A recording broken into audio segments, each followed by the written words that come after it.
வந்தது வாழ்ந்தது செஞ்சது சேர்ந்ததுங்கிறதே விட நம்மளுக்கு அப்புறம் என்ன நின்னதுங்கிறது தான்டா மேட்ரு.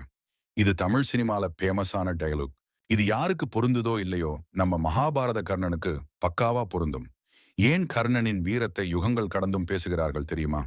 அதை புரிந்து கொள்ள முதலில் அர்ஜுனனின் வீரத்தை புரிந்து கொள்ள வேண்டும். இந்திரனின் அம்சமாக பிறந்தவன் அர்ஜுனன்.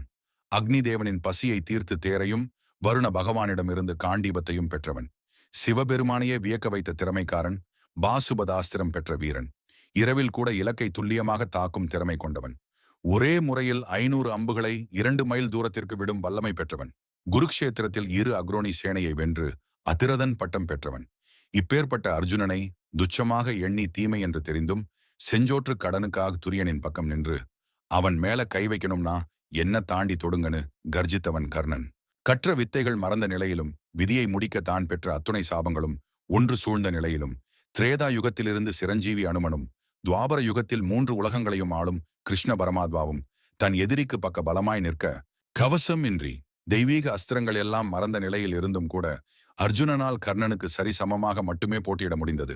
எதிர்ப்பது எவனாயிருந்தால் என்ன, ஏன் எனக்கு எமனாயிருந்தால் கூட என்ன, சிவனாகவே இருந்தாலும் உனக்கு சமமாய் நிற்பேன் நான் என்று ஒரு அடி கூட பின்வாங்காமல் எதிர்த்து போரிட்டவன். நிராயுதபாணியாக இருந்தபோது சுத்த வஞ்சத்தால் மட்டுமே வீழ்த்த முடிந்த ஒற்றை வீரன். அவனே இப்பிரபஞ்சத்தின் ஆகச் சிறந்த வீரன். சூரிய புத்திரன் கர்ணன் ஆவான் அவன்.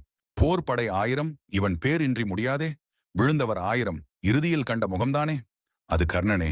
என்றும் இந்த உலகம் மறவாமல் போற்றி உன் புகழ் பாடும் கர்ணனுக்கு ஜே என்று